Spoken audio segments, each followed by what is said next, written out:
right, everybody. Well, I wanted to do a live stream, but my tablet won't let me. So I'm recording this instead, and then I'm going to upload it to our channel. It's lunchtime in my house, and this is what I'm having for my lunch. It is sauerkraut, which sauerkraut is just cabbage that has been fermented and is really good for you. Green beans, carrots, and peas right now, and I had a little bit of chicken too. You're like, why are you talking about food? I'm hungry. It's lunchtime. Exactly. So, we're coming on here to talk about what is real womanhood. Okay. Well, just to give you just a smidge of my tiny little background that I've got on here and why I decided to come on here to talk about this is I had to go to college late in life. And one of the college classes I took, because it was required, is microbiology. And I also am a personal chef. So when I have clients who are like, I've got this condition, this condition, this condition, and they give you the laundry list of like all the things, right? That, is going on in their bodies, right? Man or woman. And then they're like, well, I don't like eating these foods. Like my body reacts to this food. And, they can tell, okay, well, I can't eat this and I can't eat that. And so I have creatively had to figure out and help figure out how do we as a society, womanhood here, how does this whole thing work?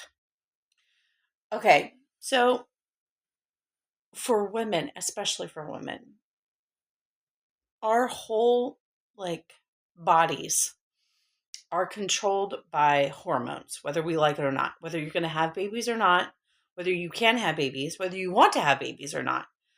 Your whole life is driven by that hormonal cycle.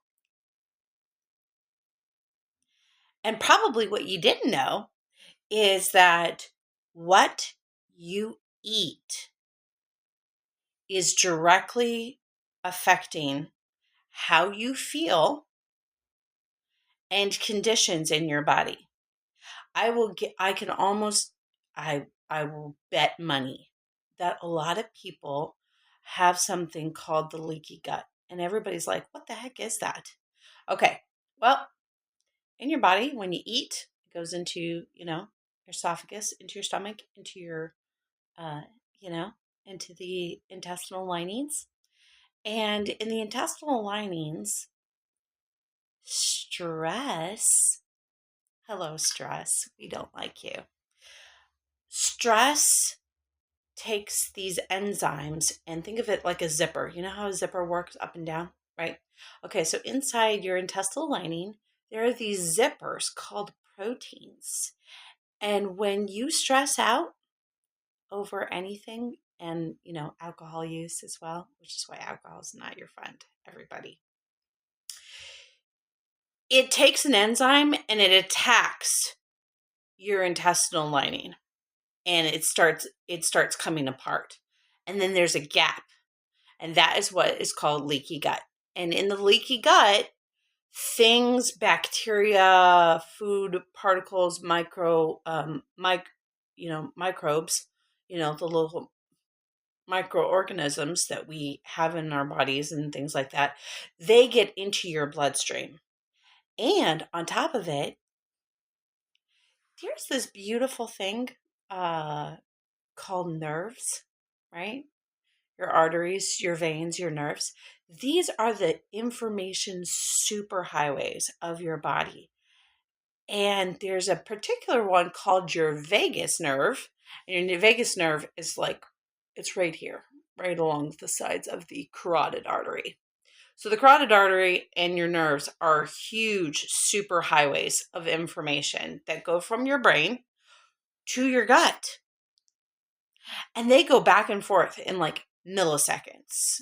And your body can tell Like your brain and your body can talk to each other, and it can tell if you're stressed out and there's inflammation in your intestinal lining.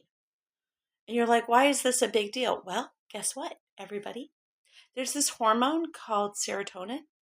90% of it is made inside of your gut lining, which means if you're stressed out and your stomach is stressed out, your body is doing the fight or flight response. It's not doing the parasympathetic, and uh, you've got bacteria inside of your gut lining that is your friend. Like it's like your super friend, and what you eat feeds the bacteria. And in exchange, the bacteria says, oh, hey, we like this, and we'll give you something else instead. We're going to do an exchange, or I'm going to give you something that your body likes, and it boosts it. And so that is the first, this is the first like real breakdown lesson of why we're getting on here and why we're talking about this. And you're like, okay, which is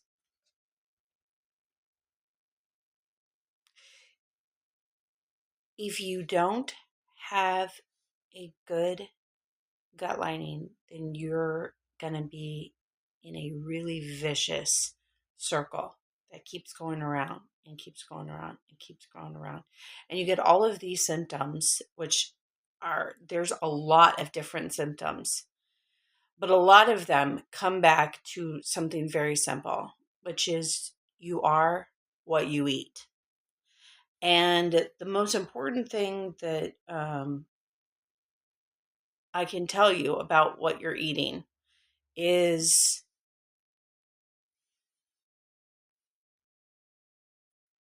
your body does not like lots of chemicals and the herbicides and the pesticides and the glyphosate that's in food right now.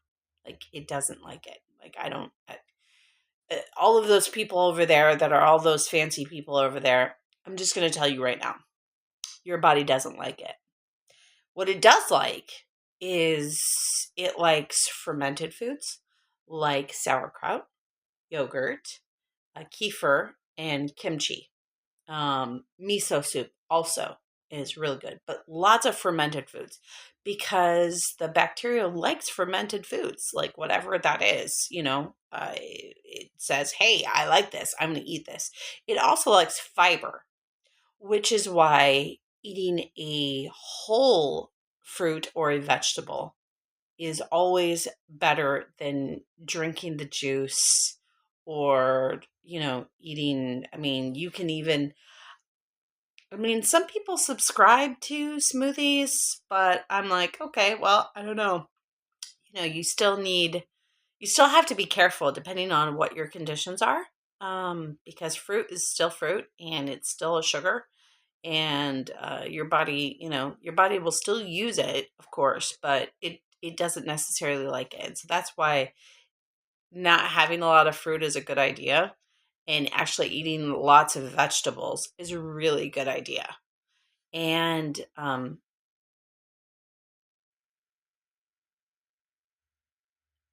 know this is gonna be like hard to to have to say and stuff like that, because it's definitely hard. But if you want to live and you want to be healthy and you want to have a good mood and a good life and you want to be able to just go out there and hard charge the world, uh,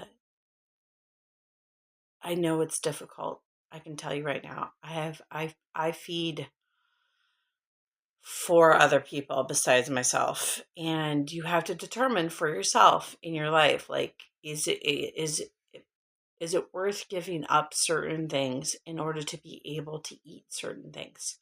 And I'll tell you right now, you don't have to go 100% organic. But the most important thing I can tell you about going organic is eating organic vegetables.